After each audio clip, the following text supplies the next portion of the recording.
नमस्कार, मेरा नाम उषा है और मैं आज आप सभी के लिए हिंदी साहित्य के ऊपर एक नई टेस्ट सीरीज लेकर उपस्थित हूँ। तो जैसा कि यूजीसी नेट की तैयारी में हम PYQ करने जा रहे हैं ना, इसमें जो हमारा पहला क्वेश्चन है, नासिकेतोपाख्यान की भाषा क्या है। तो जो नासिकेतोपाख्यान है उसकी भाषा क्या है? अवधी, ब्रज, संस्कृत, खड़ी बोली। तो इसकी भाषा है खड़ी बोली, तो आंसर आ जाएगा खड़ी बोली। क्वेश्चन नंबर 2 है, मानक भाषा को उत्क्षिप्त व्यंजन किसकी देन है। तो जो मानक भाषा है, जो स्टैंडर्ड लैंग्वेज है, उसमें जो उत्क्षिप्त व्यंजन है ड और ढ, वो किसकी देन है? तो वो है अपभ्रंश भाषा की देन है। और जो उत्क्षिप्त व्यंजन है उनसे किसी भी जो वाक्य की शुरुआत नहीं कर सकते, किसी भी शब्द की शुरुआत हम नहीं कर सकते, और ये अपभ्रंश की देन है। क्वेश्चन नंबर 3 है, इनमें से गलत विकल्प कौन सा है। तो प्राचीन देवनागरी लिपि का विकास सिमेटिक लिपि से हुआ। लिपि के अर्थ में देवनागरी का सर्वप्रथम उल्लेख 8वीं सदी के गुजराती राजा जय भट्ट के लेख में मिलता है। बिहार में देवनागरी लिपि प्रचलित करने का श्रेय भूदेव मुखोपाध्याय को है। आचार्य प्रसाद द्विवेदी ने देवनागरी लिपि को लिपि कहा है। तो इसमें हमें गलत विकल्प बताना है। तो इसमें जो गलत विकल्प है वो इसका ए पार्ट है, प्राचीन देवनागरी लिपि का विकास सेमेटिक लिपि से हुआ है, ये गलत है। क्वेश्चन नंबर 4 है, इनमें से गलत विकल्प बताओ। देवनागरी में विराम चिन्हों को अंग्रेजी से लिया गया है। देवनागरी में अ ध्वनि अंग्रेजी से लिया गया है। देवनागरी में सुधारों का आरंभिक प्रयास है बाल गंगाधर तिलक ने किया था, और हरिजन सेवक पत्रिका में 12 खड़ी का प्रयोग होता था। तो इसमें हमें क्वेश्चन नंबर 4 में हमें जो गलत विकल्प है वो बताना है। तो इसका आंसर है देवनागरी में विराम चिन्हों को अंग्रेजी से लिया गया है, तो ये है गलत है।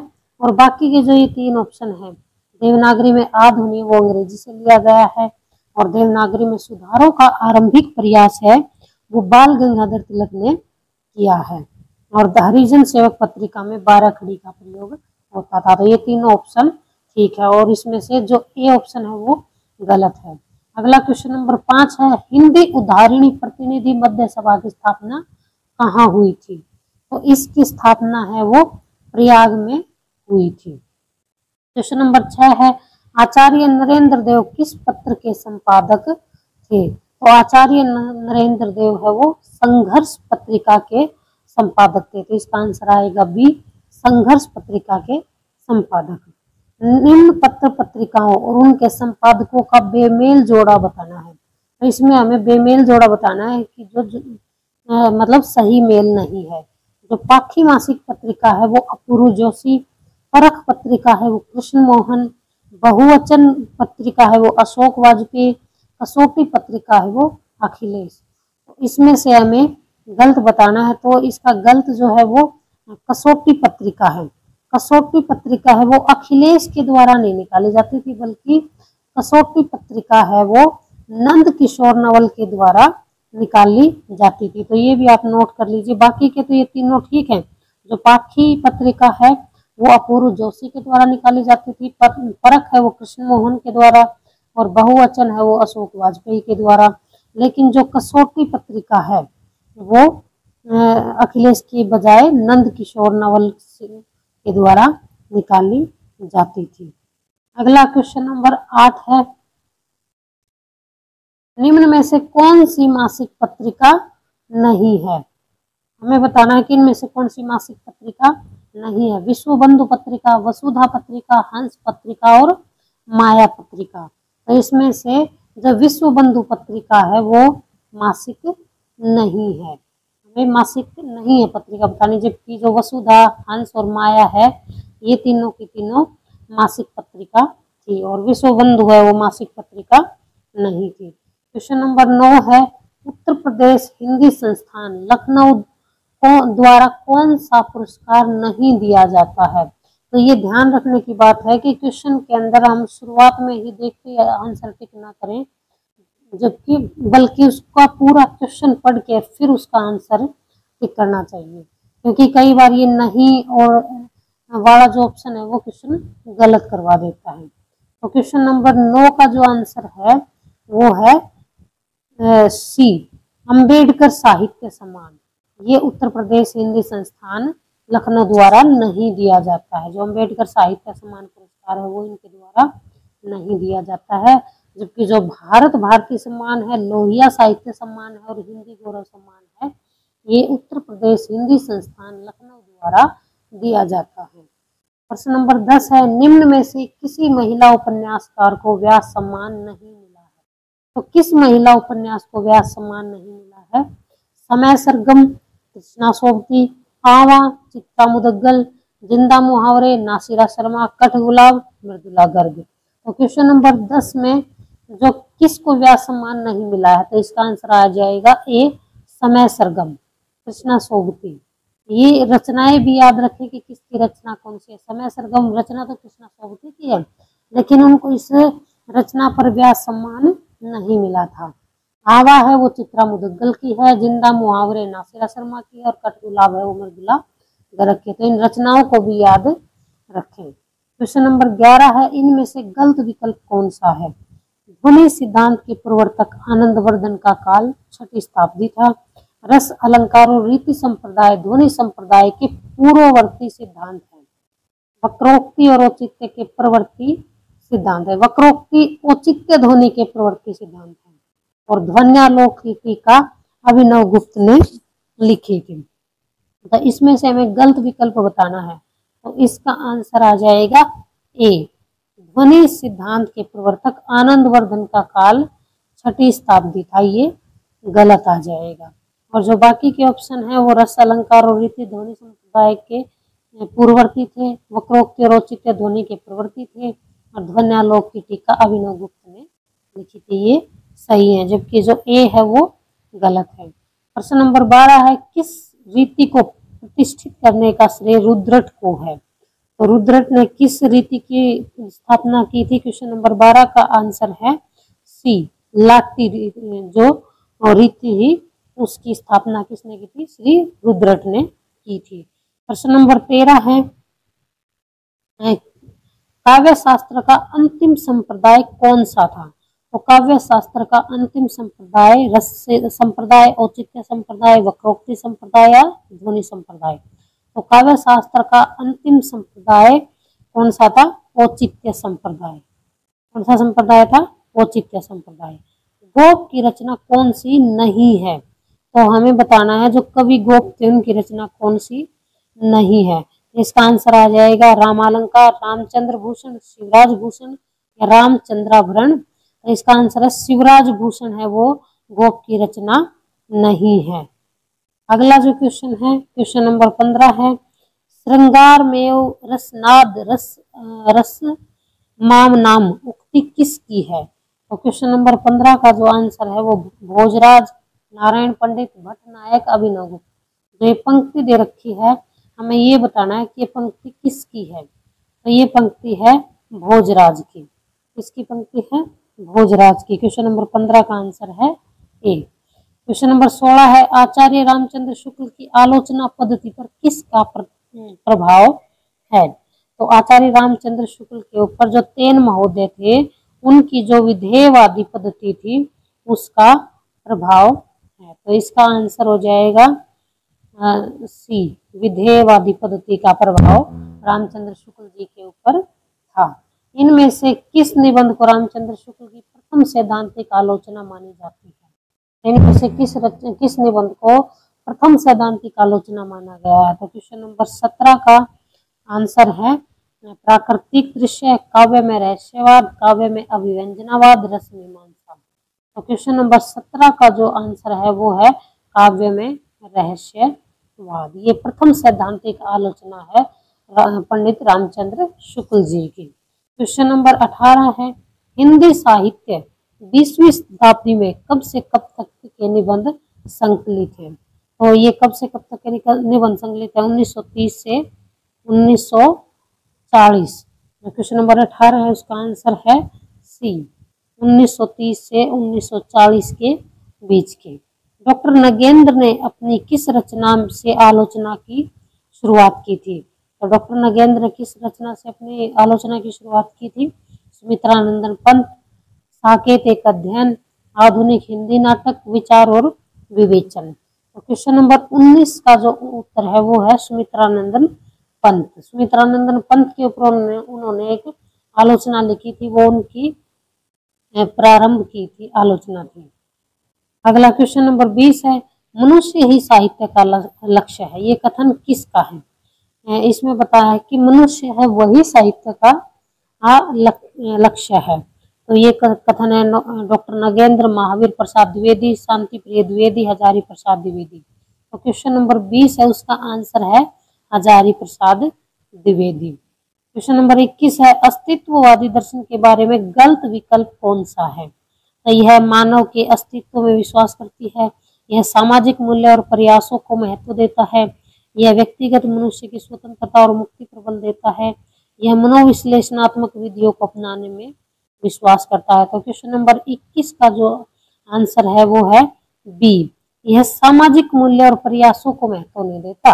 हमें गलत विकल्प छांटना इसमें से। तो जो अस्तित्ववादी दर्शन है वो सामाजिक मूल्य और प्रयासों को महत्व नहीं देता है, वो व्यक्तिगत मूल्यों को और व्यक्तिगत प्रयासों को महत्व देता है। तो इसलिए ये वाला जो ऑप्शन है ये गलत है और बाकी के जो ऑप्शन है वो ठीक है। ये मानव के अस्तित्व में भी विश्वास करता है, यह व्यक्तिगत मनुष्य की स्वतंत्रता पर बल देता है और ये मनोविश्लेषण विधियों को अपनाने में विश्वास करता है। तो ये सभी ठीक है, जबकि जो बी ऑप्शन है सामाजिक मूल्य और प्रयासों को महत्व देता है, ये गलत है, क्योंकि सामाजिक नहीं बल्कि ये व्यक्तिगत महत्व को, व्यक्तिगत मूल्यों को महत्व देता है। अगला है क्वेश्चन नंबर 22, आधुनिकता इतिहास की सजग और संचेतना प्रतीति है और इतिहास चक्र को द्रुततर चलाने की चेष्टा है। तो उपयुक्त कथन है वो किसका है? क्वेश्चन नंबर 22 है, क्वेश्चन नंबर 22 का आंसर है डी, रामस्वरूप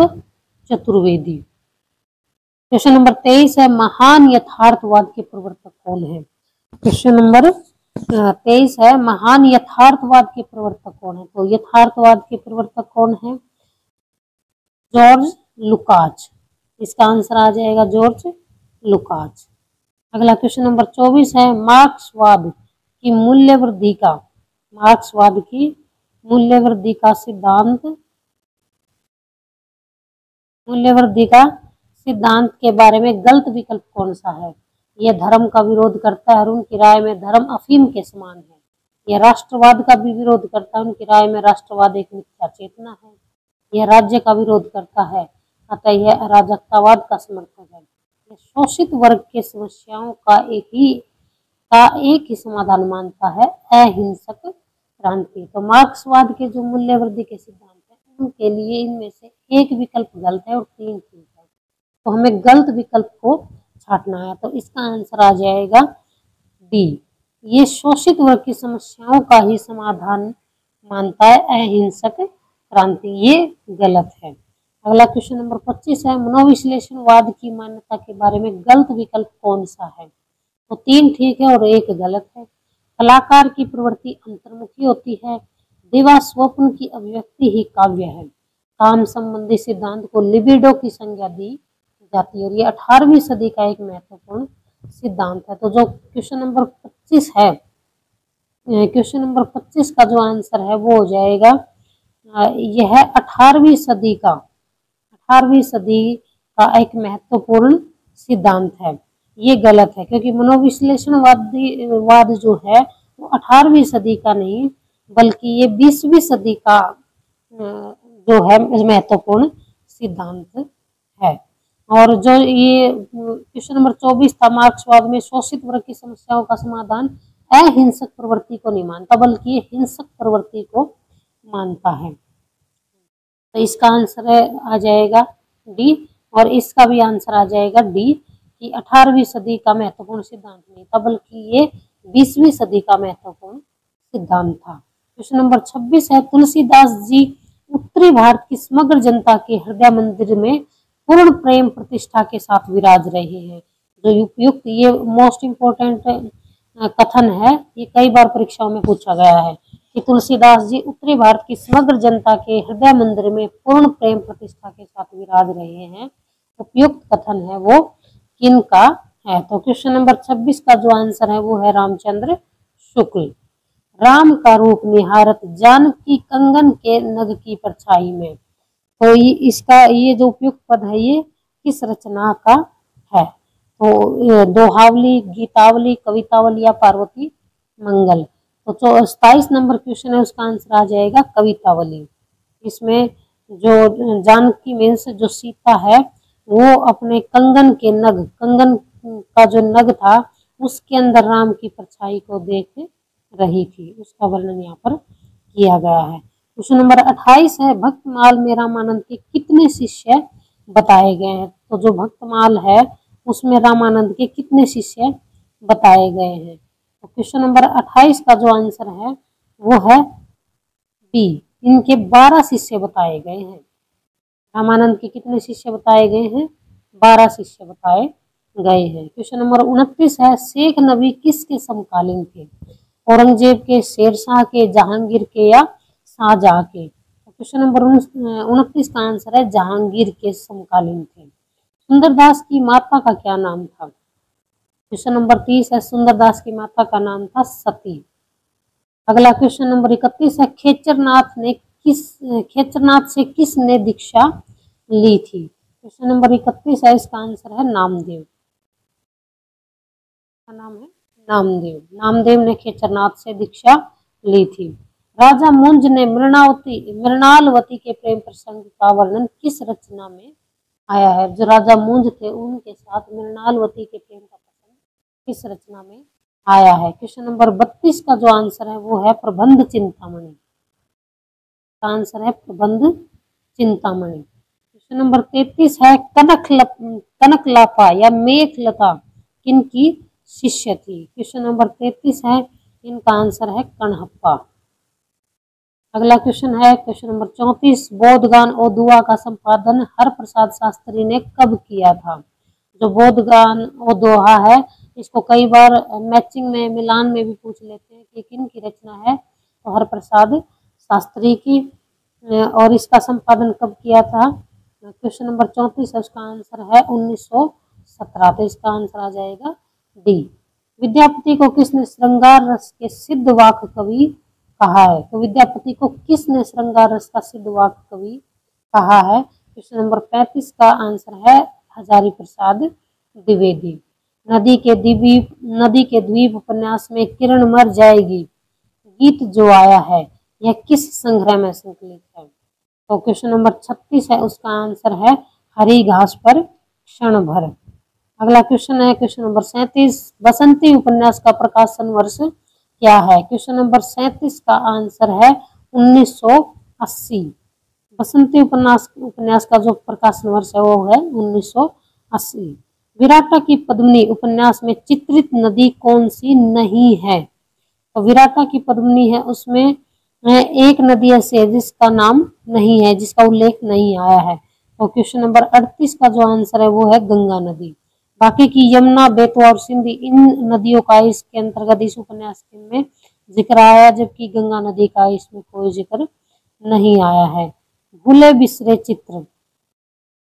क्वेश्चन नंबर 39 है भूले बिसरे चित्र उपन्यास का गलत विकल्प बताइए।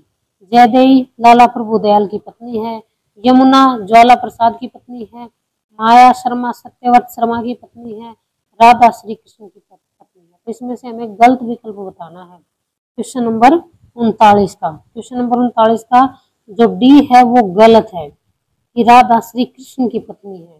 राधा श्री कृष्ण की पत्नी नहीं है। श्री कृष्ण की पत्नी जो थी वो लक्ष्मी थी, लक्ष्मी चंद्र की पत्नी थी। लक्ष्मी चंद्र की पत्नी थी राधा और श्री कृष्ण की पत्नी थी कैलाशो। तो इसका जो गलत विकल्प है वो दिया जाएगा। जबकि जो बाकी के विकल्प हैं जयदेवी लाला प्रभुदयाल की पत्नी थी, यमुना ज्वाला प्रसाद की पत्नी थी और माया शर्मा सत्यव्रत शर्मा की पत्नी थी, ये ठीक विकल्प है। जबकि डी विकल्प है वो गलत है। वयम रक्षाम लिखते समय चतुर्सेन शास्त्री की आयु कितनी थी? क्वेश्चन नंबर 40 का जो आंसर है वो है 65 वर्ष। वयम रक्षाम लिखते समय चतुर्सेन शास्त्री की आयु थी 65 वर्ष।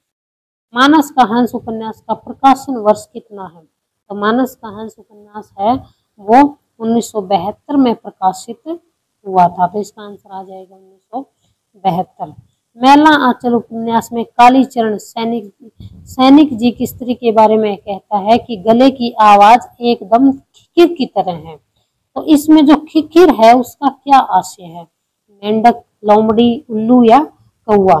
तो इसका जो आंसर है वो है लोमड़ी। खिकिर क्या होता है? लोमड़ी। अगला क्वेश्चन नंबर 43 है, झूठा सच उपन्यास में कौन सी महिला पात्र विभाजन की त्रासदी सबसे अधिक झेलती है? तो इसका आंसर आ जाएगा तारा। जो तारा पात्र है वो मुख्य पात्र भी है और विभाजन की त्रासदी है वो सबसे अधिक वही झेलती है। क्वेश्चन नंबर 44 है, राग दरबारी उपन्यास में लिखित निम्न पंक्तियां किसकी है? काशीफल कुसुमांड कही है, कहीं लोकियां लटक रही। तो ये पंक्तियां हैं ये किसकी है? तो ये पंक्तियां हैं मैथिली शरण गुप्त जी की, ये पंक्तियां जो राग दरबारी उपन्यास में लिखी गई है। पुनर्नवा उपन्यास की महिला पात्र कौन नहीं है? ज्वाला, मंजुला, शर्मिष्ठा और मदनिका। तो जो पुनर्नवा उपन्यास है उसकी कौन सी महिला पात्र नहीं है? तो इसका आंसर आ जाएगा ज्वाला। ज्वाला इसकी पात्र नहीं है, जबकि मंजुला, शर्मिष्ठा और मदनिका इसकी पात्र हैं। प्रेमचंद के नारी पात्रों में धनिया अन्यतम है। ये इंपॉर्टेंट क्वेश्चन है कि जो प्रेमचंद के नारी पात्र हैं उनमें धनिया है वो अन्यतम है, ये किन का कथन है? परमानंद श्रीवास्तव, रामस्वरूप चतुर्वेदी, नंदुलारी वाजपेयी या फिर रामविलास शर्मा? इसका आंसर आ जाएगा रामविलास शर्मा। ये पंक्ति है किसने कही है? रामविलास शर्मा ने कही है कि प्रेमचंद के नारी पात्रों में धनिया है वो अन्यतम है। क्वेश्चन नंबर 47 है, निम्न नाटकों में कथा वस्तु काल का बेमेल जोड़ा बताओ। करुणालय, बोधकाल, जनमेजा का नागयज्ञ, उपनिषद काल, विशाख, बौद्धों का पतन काल और प्रायश्चित है वो जयचंद कालीन। तो क्वेश्चन नंबर 47 का जो आंसर है वो है जो करुणालय जो रचना है वो बौद्धकालीन है, ये वाला है वो गलत है, और जबकि बाकी के जो सभी हैं वो ठीक ऑप्शन है। तो करुणालय बौद्धकालीन नहीं है। क्वेश्चन नंबर 48 है, आगा हसर कश्मीरी के बारे में गलत विकल्प बताइए।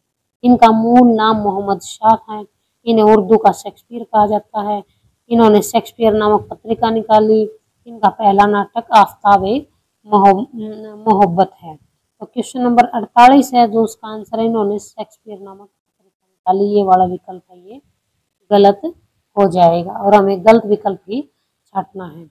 अगला क्वेश्चन नंबर 49 है, इनमें से कौन सा गीति नाट्य नहीं है? मतलब कौन सा इनमें से गीति नाट्य नहीं है? अनग, अंजना, तारा और शिल्पी। क्वेश्चन नंबर 49 का जो आंसर है वो है बी, अंजना। अंजना जो है वो गीति नाट्य नहीं है, तो हमें गीति नाट्य नहीं है वही बताना था, जबकि जो अनग, तारा और शिल्पी है ये गीति नाट्य रचनाएं हैं। क्वेश्चन नंबर 50 है, प्रबोध चंद्रोदय नाटक के किस अंक का अनुवाद पाखंड विडंबन नाम से हुआ है? तो क्वेश्चन नंबर 50 का जो आंसर है अंक 3। अंक 3 का जो अनुवाद है वो पाखंड विडंबन नाम से हुआ है। क्वेश्चन नंबर 51 है, आचार्य रामचंद्र शुक्ल ने हरि कृष्ण प्रेमी का सर्वश्रेष्ठ नाटक कौन सा माना है? तो रामचंद्र शुक्ल के अनुसार जो चंद्रोदय नाटक के रामचंद्र शुक्ल हरि कृष्ण प्रेमी का सर्वश्रेष्ठ नाटक कौन सा माना है? तो इसका आंसर है वो है रक्षाबंधन नाटक। तो रक्षाबंधन नाटक है वो हरि कृष्ण प्रेमी का है, ये भी आप याद रखिए, और इसी को रामचंद्र शुक्ल ने सर्वश्रेष्ठ माना है। क्वेश्चन नंबर 52 है, ध्रुव स्वामिनी देवी नाटक किसका है? अब देखिए ध्रुव स्वामिनी देवी नाटक ये किसका है? तो क्वेश्चन नंबर 52 है, इसका आंसर हो जाएगा KM मुंशी। ध्रुव स्वामिनी उपन्यास नहीं पूछा है यहाँ पर, ये बात ध्यान रखिए कि ध्रुव स्वामिनी जो उपन्यास है वो जयशंकर प्रसाद का है, जबकि यहाँ पर ध्रुव स्वामी ने नाटक पूछा है, तो नाटक किसका है? के.एम. मुंशी का है। अंग्रेज कवि शैली के ढंग पर सुमित्रानंदन पंत ने कवि कल्पना को दृश्य रूप देने के लिए कौन सी रचना लिखी थी? रजत शिखर, शिल्पी, सौवर्ण और ज्योत्सना। क्वेश्चन नंबर 53 का जो आंसर है वो हो जाएगा ज्योत्सना। क्वेश्चन नंबर 54 है, अंजो दीदी नाटक में अंजलि का कथन कौन सा नहीं है? इस घर के लोग पुरजे हैं, कसम भगवान की मशीन ये पुरजी, वक्त की पाबंदी सभ्यता की पहली निशानी है, टुकड़ापा स्त्री का गहना है और सदाचार पुरुष का, जैसे घर के भाग्य का पता देहरी से लगता है चलता है, वैसे ही मालिकों के स्तर का पता नौकरों के पहनावे से लगता है। तो इसमें हमें ये बताना है कि अंजलि का कौन सा कथन नहीं था। तो अंजलि इसकी अंजो दीदी उपन्यास की मुख्य पात्र थी, अंजलि को ही अंजो दीदी कहा गया है। तो इसमें से हमें बताना कि कौन सा इसका कथन नहीं था। तो क्वेश्चन नंबर 54 का जो आंसर है वो हो जाएगा ए, इस घर के लोग पुरजे हैं, कसम भगवान की मशीन के पुरजे, ये अंजलि का कथन नहीं था। जो बाकी के हैं ये सभी अंजलि के कथन। सिंदूर की होली नाटक में मनोज शंकर के पिता की हत्या के समय मनोज शंकर की आयु कितनी थी? तो क्वेश्चन नंबर 55 है, उसका आंसर हो जाएगा 12 वर्ष। अगला है क्वेश्चन नंबर 56, चंद्रगुप्त नाटक में चाणक्य का कथन नहीं है, ये मोस्ट इम्पोर्टेंट है। ये क्वेश्चन है, ये मोस्ट इम्पोर्टेंट है कि चंद्रगुप्त नाटक में चाणक्य का कथन नहीं है। जो है वो भी याद रखना है और जो नहीं है वो भी याद रखना है।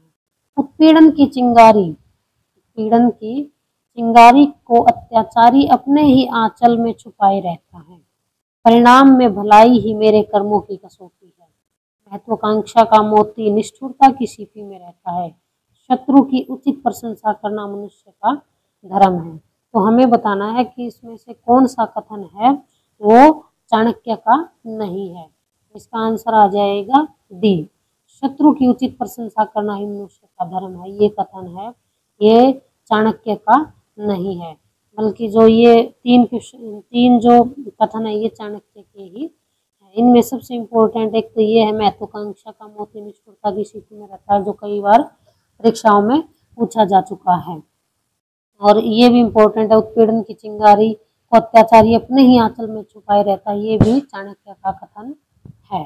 परिणाम में भलाई ही मेरे कर्मों की कसौटी है, ये भी चाणक्य का कथन है। क्वेश्चन नंबर 57 है, आषाढ़ का एक दिन नाटक में हरिण शावक किसके बाणों से आहत हुआ था? जो हिरण का बच्चा था, हरिण शावक था, वो किसके बाणों से आहत हुआ था? क्वेश्चन नंबर 57 है, इसका आंसर आ जाएगा दंतुल। इसका आंसर आ जाएगा दंतुल, दंतुल के बाणों से वो घायल हुआ था। क्वेश्चन नंबर 58 है, अंधा युग नाटक में व्यास ने किसे श्राप दिया था कि तुम युद्ध में मरोगे नहीं, समाचार देने के लिए जिंदा रहोगे? तो ये श्राप किसको दिया था व्यास ने? इसका क्वेश्चन नंबर 58 है, इसका आंसर हो जाएगा संजय। क्वेश्चन नंबर 59 है, आचार्य रामचंद्र शुक्ल के अनुसार तीसरी मौलिक कहानी कौन सी है? तो आचार्य रामचंद्र शुक्ल के अनुसार क्वेश्चन नंबर 59 है, उसका आंसर हो जाएगा दुलाई वाली। दुलाई वाली है वो तीसरी मौलिक कहानी है। इंदुमती कहानी में इंदुमती कौन है? देवगढ़ के राजा की पत्नी, देवगढ़ के राजा की पुत्री, अजयगढ़ के राजा की पुत्री या राजशेखर की पत्नी?